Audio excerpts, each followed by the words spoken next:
جب سرکار دو عالم صلی اللہ علیہ وسلم مکہ المکرمہ میں 40 سال عمر گزار کر آپ نے اعلان نبوت فرمایا تو حضرت ابوبکر صدیق رضی اللہ تعالیٰ عنہ ان دنوں بہت بڑے تاجر تھے آپ، ان دنوں آپ ملک شام میں تجارت کے حوالے سے نکلے ہوئے تھے، ملک شام میں چلے گئے تھے۔ ادھر آپ نے خواب دیکھی، کیا دیکھی؟ خواب دیکھی جناب، کنے؟ خلیفہ اول نے، مومن اول نے، سرکار دے سسر نے، حضرت ابوبکر صدیق رضی اللہ تعالیٰ نے خواب ویکھی۔ خواب دے اندر کی ویکھیا جی؟ خواب ویکھدے نے پے کہ وی آسمان تو سورج بھی ٹوٹ کے تھلے آ رہا تو چاند بھی ٹوٹ کے تھلے آ رہا، آسمان کا سورج اور چاند وہاں سے اپنی جگہ کو چھوڑ کرنا اکھڑتا ہوا اتر کے حضرت ابوبکر صدیق کی گود میں آ کر سہارا لے لیتا۔ اے خواب ویکھی انہوں نے، سورج بھی تھلے آ گیا تو چاند بھی تھلے آ گیا، آ کے آپ دے گودی وچ ٹھہر گیا۔ تو آپ نے جدو ویکھیا نا کہ سورج آسمان دا بھی میری گودی وچ تے چاند بھی میری گودی وچ، آپ فرماندے نے اپنی چادر میں انہاں دے اوتے کر لئی، سبحان اللہ کہہ دے، اپنی چادر انہاں تے چاند اور سورج نو گودی چ رکھ کے چادر اتے کر لی تے لپیٹ لیا انہاں نو۔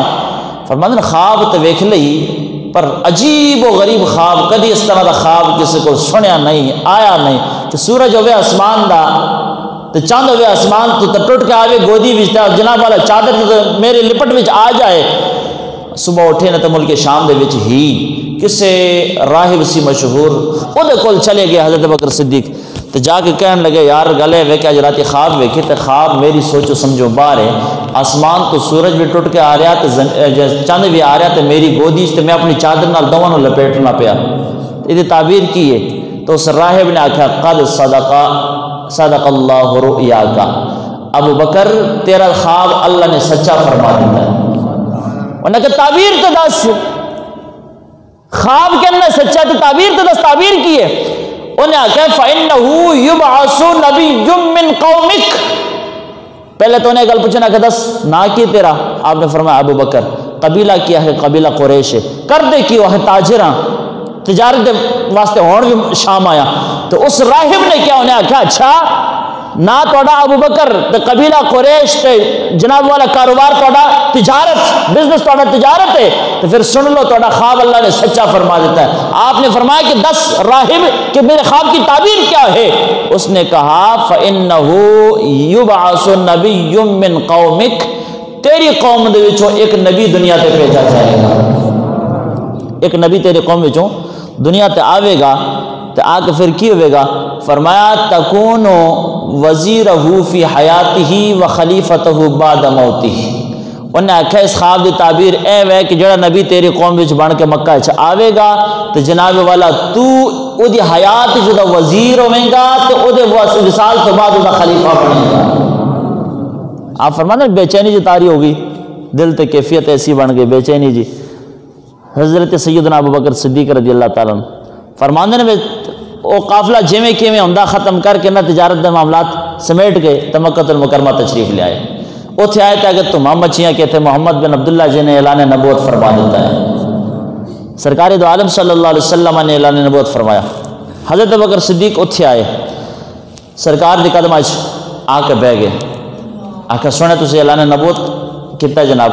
آپ نے فرمایا ہاں ابو بکر میں اعلان نبوت کیتا ہے۔ تو حضرت ابوبکر صدیق عرض کرنے لگے یا محمد مت دلیل علامہ تدعی۔ تو سرکار دو عالم صلی اللہ علیہ وسلم نے اپنے اعلان نبوت کا اظہار فرما کے نا آپ نے فرمایا سے ابو بکر مسکرا کے فرمایا سے ابو بکر اعلان نبوت تو میں کر لیا پر پہلے کلمہ پڑھنا تو آنا میری غلامی۔ تو آپ نے اگو عرض کی تھی یا محمد مت دلیل علامہ تدعی، جس گل دیتے میں نے دعوت دے یا نبوت دے دعوت تسی کر دے دیتے دلیل کی ہے کہ تسی اللہ دے نبی ہو۔ حضرت نبی پاک صلی اللہ علیہ وسلم نے نہ مسکرا کے فرمایا الرؤیا التی رأیت بالشام، آکھا او خواب میری نبوت دی دلیل جڑے شام دے وچ ویکھ کے تو آیا ہے۔ تو صدیق اکبر رضی اللہ غور طلب گل ہے، صدیق اکبر رضی اللہ تعالیٰ نے اے نہیں آکھا کہ محمد آئیے تو کل اعلان نبوت پہ کر دیتے ہے مکہ وچ بیٹھے ہو تو میں تو گیا سا شام تجارت دے قافلے وچ جناب والا تجارت دے معاملے وچ تو اوتھے میں خواب ویکھی، دسو تو میرے خواب دے معاملے وچ کس نے دسیا ہے؟ کدھروں خبر لبی کہ ابو بکر نے معمول کے شام دی خبر جناب والا خواب ویکھی تہاڈے اعلان نبوت دی؟ اے نہیں پوچھا اس واسطے کہ صدیق اکبر دی دل گواہی دے رہا سی جو محمد کہہ رہے ہیں سچا تے حق کہہ رہے ہیں۔ فرمایا الرؤیا التی رأیت بالشام، ابو بکر میرے اعلان نبوت میری نبوت دی دلیل منگنا ہے، اوہی دلیل ہے جو شام دے اندر تو خواب ویکھ کے آیا ہے۔ تو آپ نے پھر قدم اج بے کے کلمہ پڑھا تھا کہ اشہد اللہ الہ الا اللہ و اشہد انک رسول اللہ، میں گواہی دینا کہ اللہ تو سوا کوئی عبادت دے لائق نہیں، اے محمد صلی اللہ علیہ وسلم میں گواہی دینا کہ تسی اللہ دے سچے رسول ہو۔ اے آپ نے ایمان لان دا واقعہ سی جڑا آپ نے ایمان لیاندا تو مرداں جو سب تو پہلے ایمان لیاندا ملک شام دے خواب ویکھ کے، اور آقا علیہ السلام دے سوال بھی نہیں اٹھایا کہ محبوب تو کنے دسیا مدینہ مکہ چ بہ کے کہ ابو بکر شام دے وچ رہ کے کی خواب ویندا ہے۔ تو اس گل دی بھی دلیل ہے دوستو کہ میرے آقا علیہ السلام اعلان نبوت فرمان تے رہن مکے وچ تے ابو بکر جائے ملک شام دے اندر تجارت دے جناب والا معاملات دے وچ تے اوتھے جا کے خواب ویکھن تے میرے آقا علیہ السلام نو ابو بکر دے نال اتنا ہی پیار ہے کہ میرے ابو بکر صدیق رضی اللہ تعالی عنہ دے جاگ دے حالات کے بھی مصطفیٰ باخبر نے تو آپ سو کے کی ویکھ دین خاطر وہ بھی سرکار خبر رکھ دینے۔ میرے آقا علیہ السلام نے اس چیز دی بھی خبر ہے۔